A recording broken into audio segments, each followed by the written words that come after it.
Here's your divorce papers. My new wife will take care of everything now, so get out, you useless woman. My husband sneered as he handed me the divorce papers. I had been caring for his mother for about 8 hours every day. Wait. This is so sudden. I stammered. It's not sudden at all.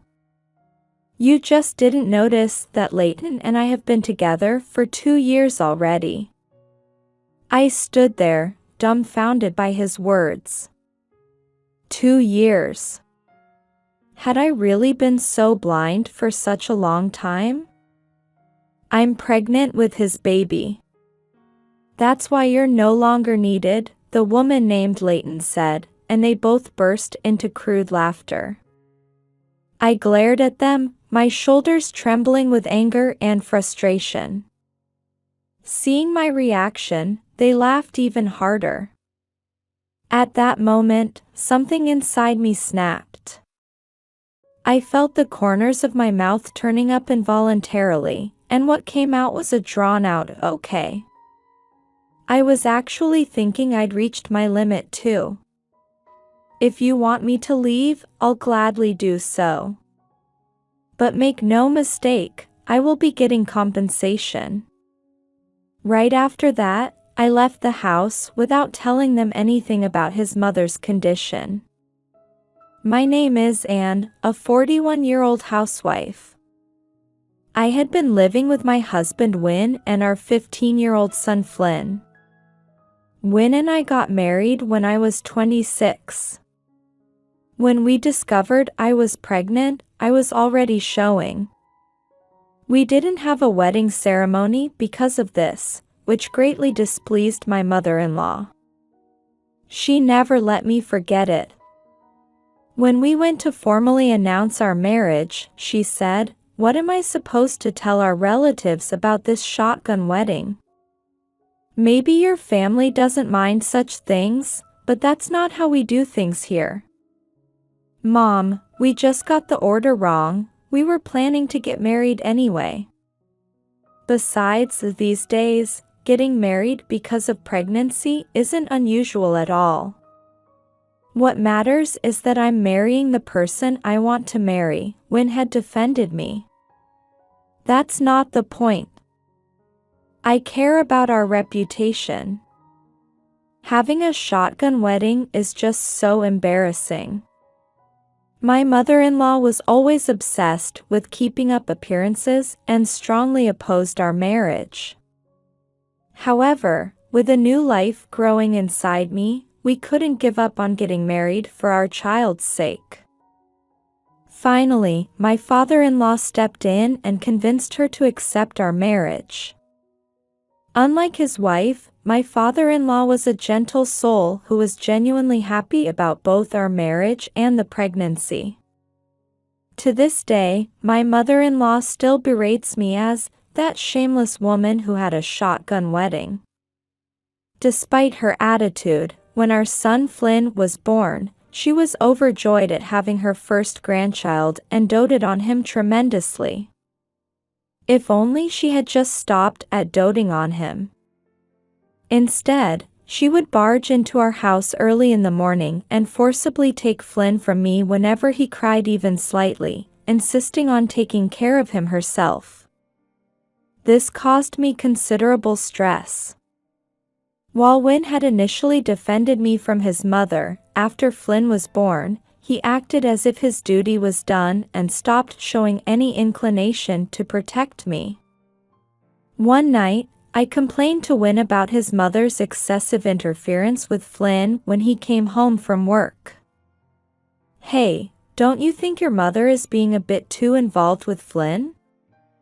She's being overprotective. Mom just can't help herself because she loves Flynn so much." "Cut her some slack," Wynne said dismissively while loosening his tie. His attitude irritated me. Even so, there should be limits. I'm Flynn's mother. Yet I can't even take care of my own child. Don't you think that's strange? But Win wouldn't listen to me properly. You're just being oversensitive. Mom simply adores Flynn. Besides, aren't you happy that she takes care of Flynn so you can have some free time? That's not the point. While I appreciate her loving Flynn, I'm saying she shouldn't take over the things I need to do as a parent. I just want to raise Flynn as his mother. Stop making such a fuss over little things. You're being annoying, Win sighed and said, geez, I'm already tired from work. Why do I have to deal with this when I get home? He stormed into the bedroom irritably. I tried to call after him, but he ignored me and shut the door. His behavior only made me more frustrated. My mother-in-law's interference with Flynn only escalated. Then something unbelievable happened when Flynn was 5 months old and starting on solid foods. One day, as usual, I had prepared Flynn's baby food and returned to the living room where he was waiting, only to find my mother-in-law feeding him something. What I saw made me stop in my tracks. Mother-in-law? What are you doing? She turned around at my voice. She was chewing something. Oh, I'm just feeding Flynn his rice. Then she spat what she had been chewing onto a baby spoon. I was horrified to realize she was pre-chewing rice and feeding it to Flynn. That's unsanitary, was my immediate thought, and I quickly took Flynn from her. Please stop. Why are you shouting? This is how babies have always been fed. This is how I raised Win too. Holding Flynn close, I said with a trembling voice, please don't treat Flynn the same way. That's not how we want to do things. What? Are you criticizing my parenting methods? No, that's not it. We're trying to use separate utensils until he's 3 to reduce the risk of cavities. My mother-in-law frowned. Oh, so you're saying I'm unclean? You always oppose everything I do. I'm doing this for Flynn's sake. You're always nitpicking about little things. This isn't a small matter. This is about Flynn's future. That's enough, she snapped, pushing away from the table and storming out of the living room. Watching her leave, I thought to myself, I really can't deal with this woman. That night, Win came home and immediately confronted me. I heard you talked back to Mom again? Apparently, his mother had complained to him. It wasn't talking back. I was just trying to do what's best for Flynn. That is talking back. Mom has more life experience than you. She's taking care of Flynn, you should be grateful instead of complaining. I am grateful. But when she feeds Flynn in such an unsanitary way. Win furrowed his brow and cut me off. What unsanitary way? I was raised that way, and all babies were raised that way. You just don't like anything Mom does, do you? That's not true. You're saying the same things as your mother. You don't understand my feelings at all.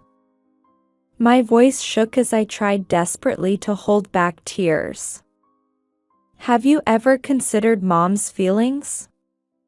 Win snapped, then headed straight to the bath without another word. Watching him walk away, I realized this man is no longer on my side. My throat tightened as I fought back tears. I couldn't cry now. I'm a mother, I need to be stronger than this. I told myself this as I slowly made my way to the living room, where Flynn was playing with his toys. Seeing his innocent face brought some peace to my heart. And then I remembered, I did have one ally. After dinner, while Win was lounging in the living room, I slipped into the bedroom and called my only ally, my father-in-law. After several rings, his gentle voice came through. "Is something wrong?" His kind tone made my tears flow, and I explained what had happened that day through my tears. "I'm so sorry for the trouble my wife is causing you. I'll talk to her." "Thank you." "I'm sorry for bothering you," I managed to say through my choked voice. "Don't shoulder everything alone. I'm happy when you come to me with your troubles. No matter what my wife or son says, Flynn is your child, so raise him your way. It's okay. You're a good mother, you should have confidence in yourself." His words brought fresh tears to my eyes, but these were different from before. "Thank you. I think I can keep going now." After hanging up and sitting on the bed, I took a deep breath. I felt like my father-in-law's words had given me strength. My eyes were probably red, but my insensitive husband wouldn't notice. "Hey, we're out of beer." Win called from the living room.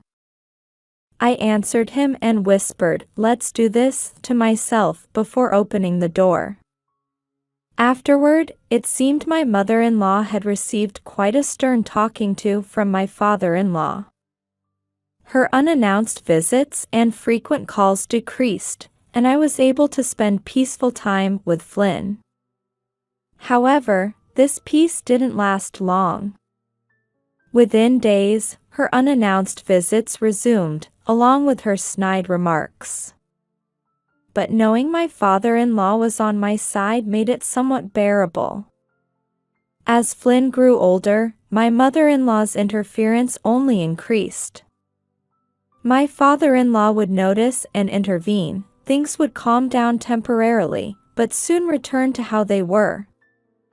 This cycle made me sigh more and more frequently.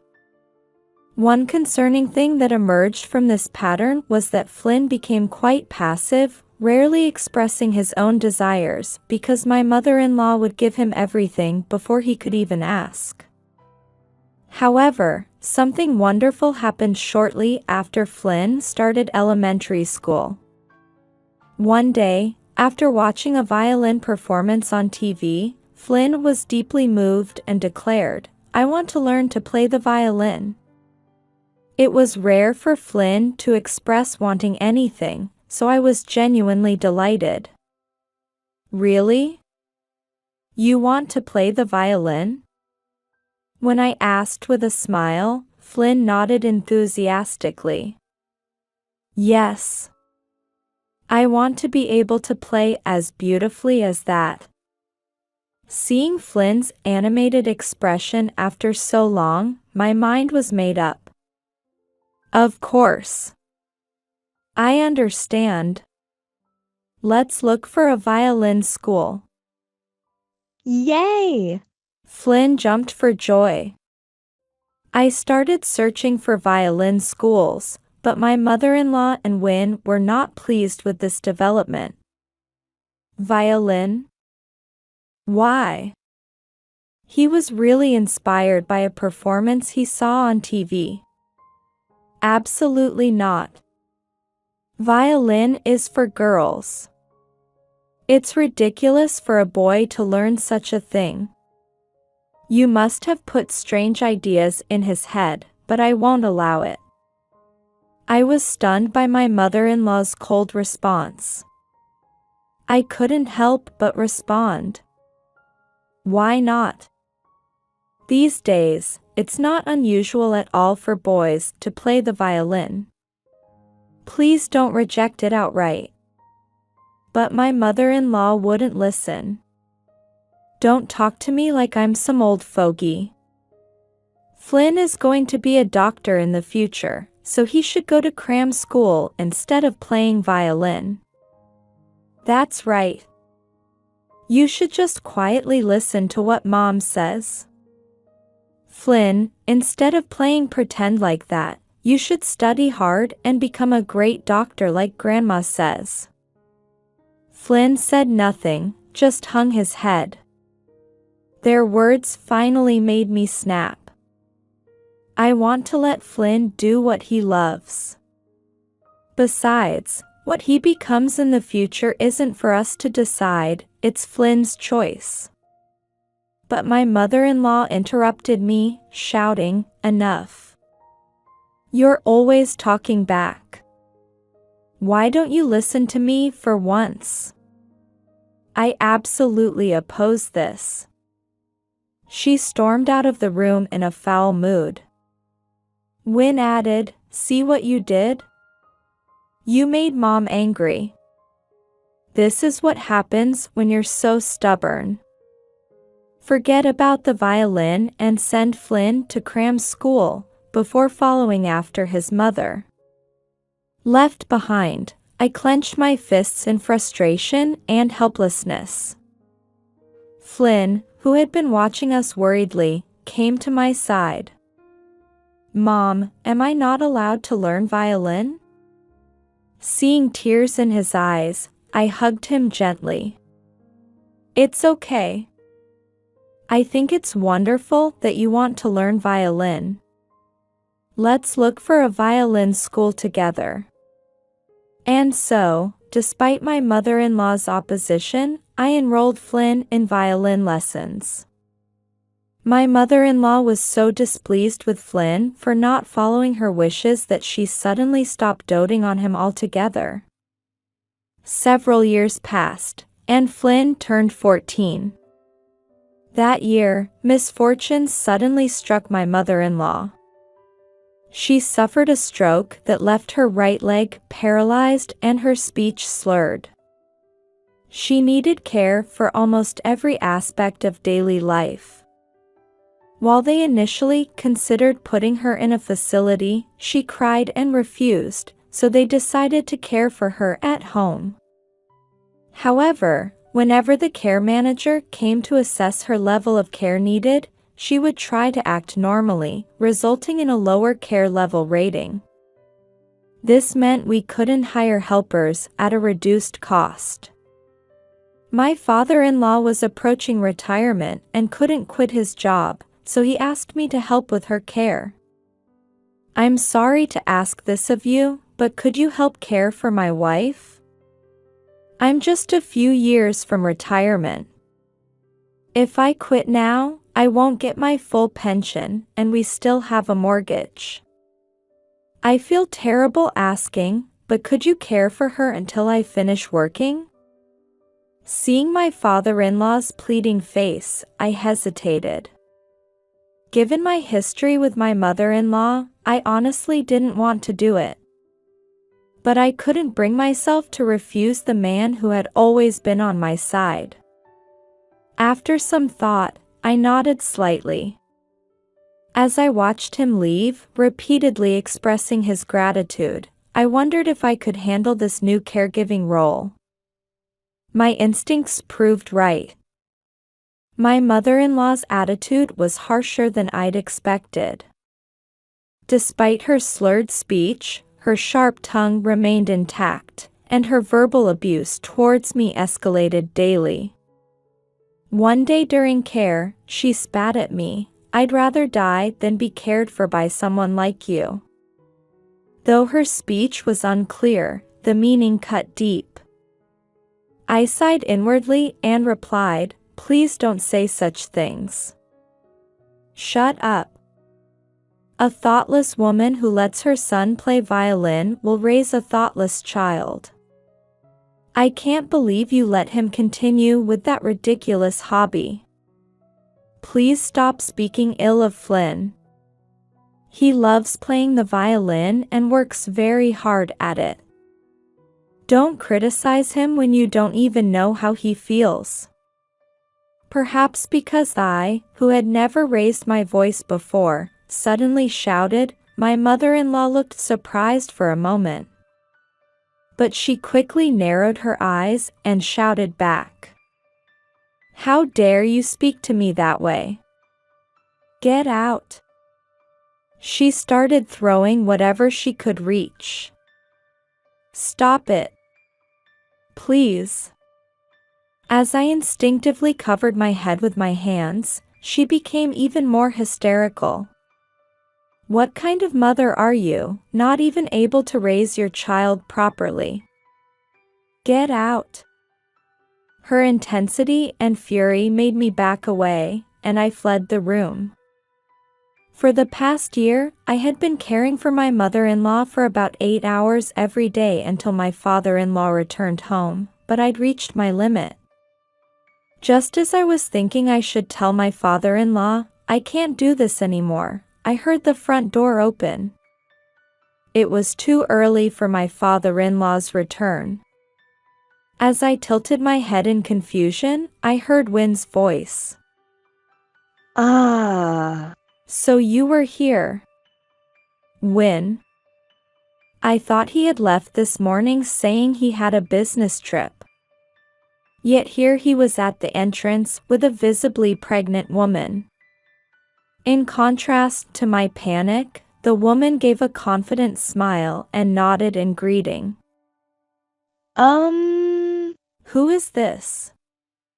Oh, let me introduce you. This is Leighton, my girlfriend. I looked at the woman named Leighton standing next to Wynn. She appeared to be in her late 20s, with delicate features. Her smile exuded confidence. While confused, I tried desperately to understand the situation. Wait, what do you mean? It's exactly what I said. I met Leighton by chance, and as we talked, we really hit it off. Just imagine, such a young and pretty girl saying she likes me. Between a nagging woman like you and a young, cute girl, which do you think I'd choose? It's obvious, isn't it? Wynn shrugged as if it were the most natural thing in the world, leaving me even more confused. Wait, this is so sudden. It's not sudden at all. You just didn't notice that Leighton and I have been together for 2 years already. I stood there, dumbfounded by his words. 2 years. Had I really been blind for such a long time? And there's one more important thing to tell you. Leighton, tell her. Leighton fixed her provocative gaze on me, her expression triumphant. I'm pregnant with his baby. I'm 8 months along, due any time now. She continued her taunting. We already know it's a boy. Unlike a certain violin-obsessed boy, we're going to make sure this child goes to cram school and becomes a doctor. Your ex-husband's life has become a bed of roses with a young, pretty girlfriend like me. That's why you're no longer needed. As Leighton laughed victoriously, I was speechless. While I had been suffering through caring for his mother, Wynn had not only been enjoying an affair, but had even gotten his mistress pregnant. Here's the divorce papers. My new wife will take care of everything now, so get out, you useless woman. So pack your things and leave soon. Wynn and Leighton burst into crude laughter. I glared at them, my shoulders trembling with anger and frustration. At that moment, something inside me snapped, and I felt the corners of my mouth turning up involuntarily. What came out was a drawn-out okay. Surprised by my seemingly playful response, they both turned to me with bewildered expressions. I smiled sweetly at them and said, finally, you've said it. To the stunned Win and Leighton, I continued smiling as I spoke. I was actually thinking I'd reached my limit too. I don't need a man who neglects both his son and me while having an affair. If you want me to leave, I'll gladly do so. But make no mistake, I will be getting compensation. Compensation? What are you talking about? Now it was Win's turn to be taken aback by my unexpected response. I continued calmly. Of course. Since you're the one who had an affair, you'll pay compensation. $30,000 each. $30,000? Ignoring their pale faces, I continued matter-of-factly. I'll only accept a lump sum payment. You'll be hearing from my lawyer soon. After filling out the divorce papers and placing them on the table, Win and Leighton finally started to look panicked. Had they thought everything would go their way? Wait a minute. I won't wait. I'll keep these papers until the divorce terms are settled. I'll also file a petition to prevent you from submitting the divorce papers on your own. And I assume you're fine with me having custody of Flynn? You'd only ruin his future anyway. I put the divorce papers in my bag and turned my back on them. Wait just a minute. Who do you think you are, making decisions on your own? Be quiet. You're the ones who've been making decisions on your own all this time. Do you have any idea how hurt I was, not knowing anything? $30,000 isn't even enough compensation. Looking back at their frustrated faces one last time, I added, "Oh, and congratulations on your pregnancy." Then I left the house without telling them anything about his mother's condition. Win must have been desperate to marry Leighton because he quickly agreed to my terms and our divorce was finalized. I got custody of Flynn. For the time being, Flynn and I moved into a monthly rental apartment. While I couldn't help wondering about my mother-in-law's condition, she had my father-in-law, and Win's new wife was supposed to take care of her, so I tried not to worry about it now that I was no longer part of the family.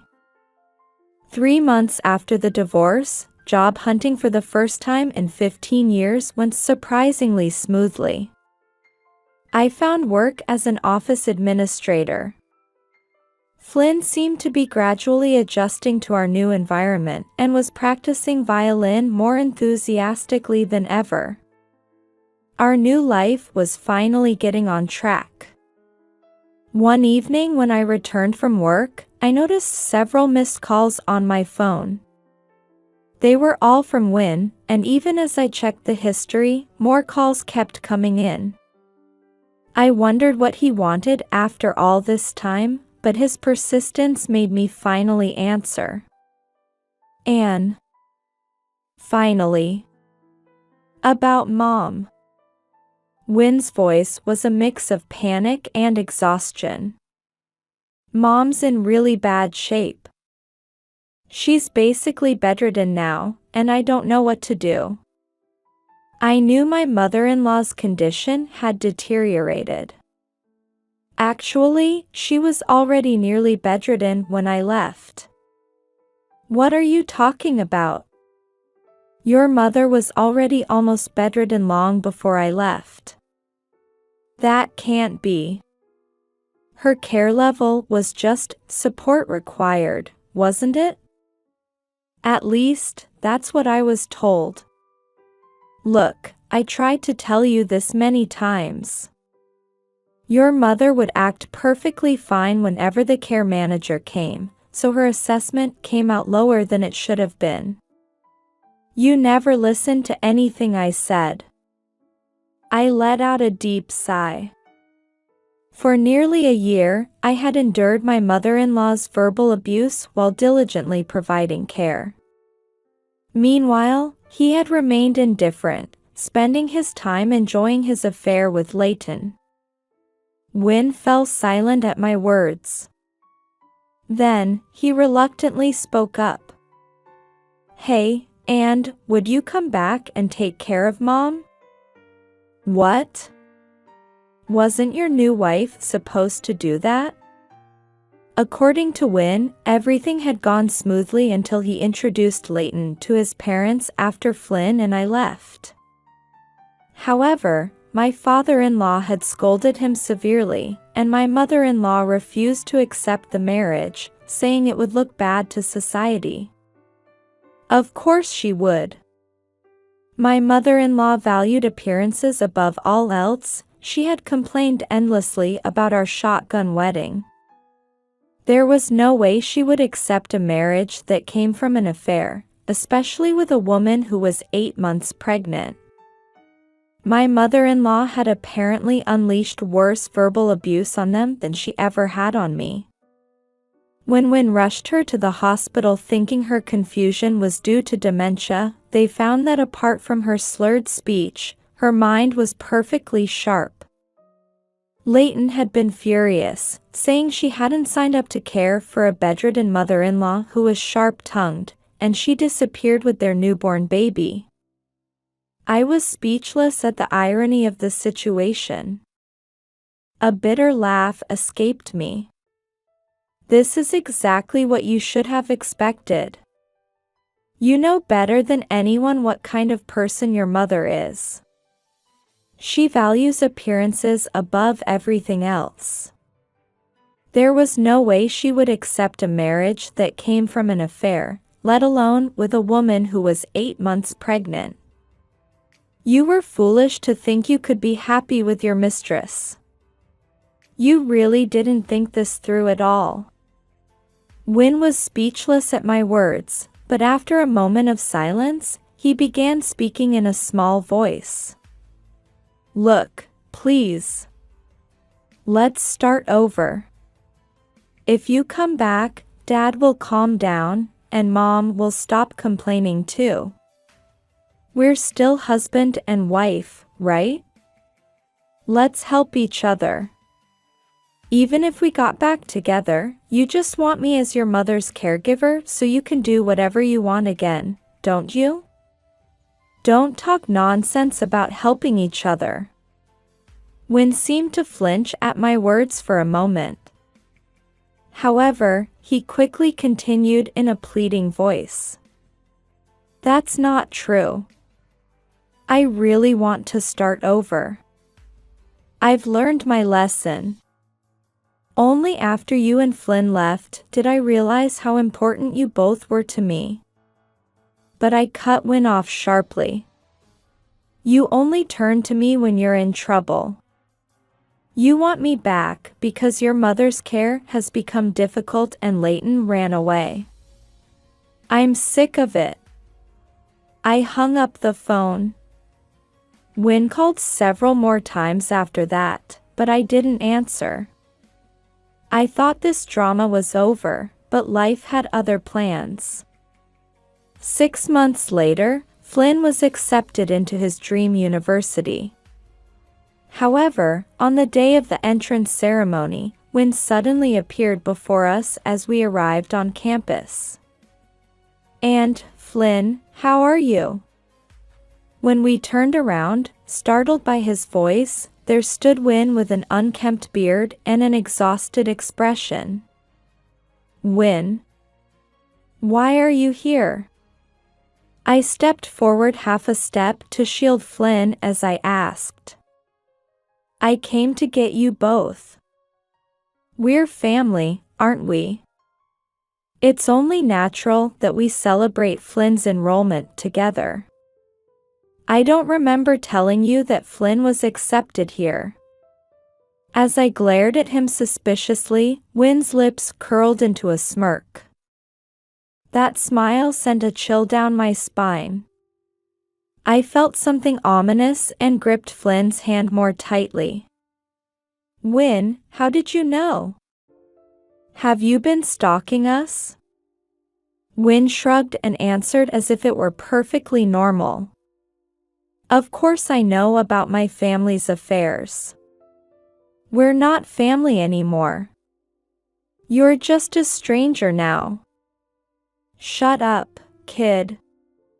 This is between me and Anne. Win shouted with bloodshot eyes. I tried to speak gently to avoid provoking him. Win, please calm down. Today is Flynn's entrance ceremony. Do you want to ruin his special day? I could feel the stares of people around us gathering. While praying that someone would call the police, I faced Win. Despite my fear of his rough breathing, I tried to maintain my composure. Did something happen?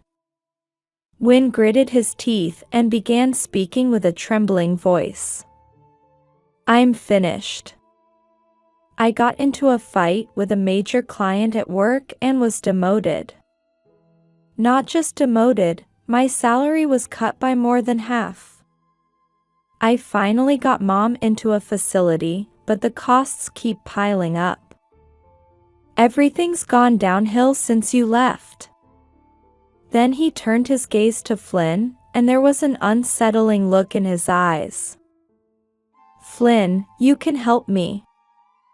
I saw it on social media. You're a popular violinist now, aren't you?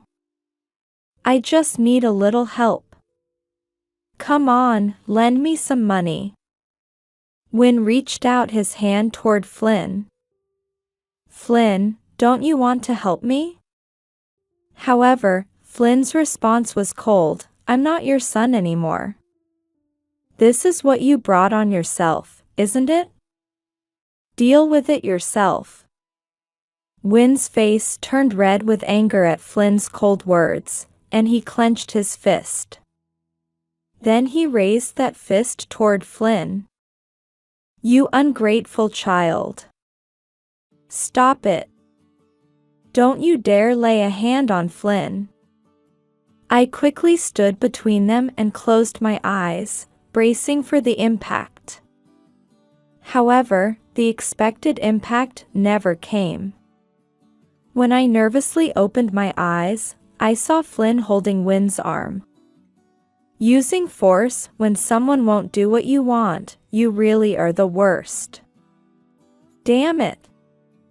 Let go. Remember what you and Grandma used to say? That violin was just like playing house? Well, that a playing house is now recognized by society, and I'm in a better position than you.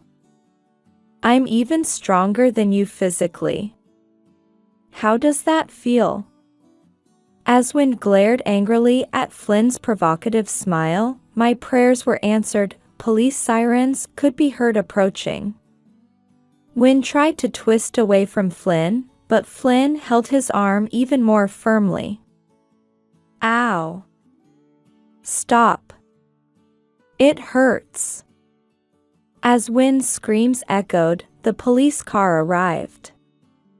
With many witnesses present, Win was immediately put in the patrol car and taken away. The crowd that had gathered gradually dispersed as the situation calmed down. Mom, are you all right? Flynn was concerned about me, but I was more worried about him. Flynn, are your hands okay? You're a violinist, you shouldn't have done something so rough. I frantically took his hands and began checking them carefully, moving each finger and looking for any swelling or pain. Mom, calm down. I'm fine, really. Look.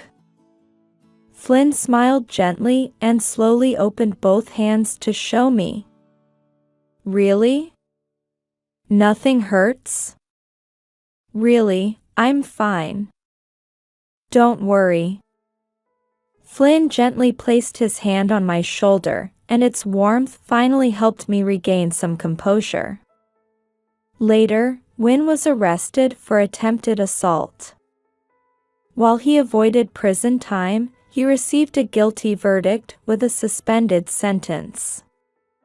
This incident further worsened his position at work, and rather than just being demoted, he was fired.